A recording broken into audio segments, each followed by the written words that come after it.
ওই আগুনৰ পথাৰত তুমি কাটি আছিলা সোণ বৰণৰ শুকে ৰঙা পকা পকা ধান।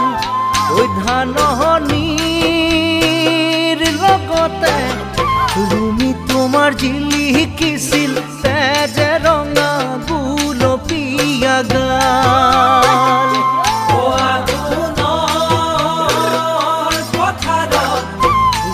তুমি কাটি আছিলা সোণ বৰণৰ শুকে ৰঙা পকা পকা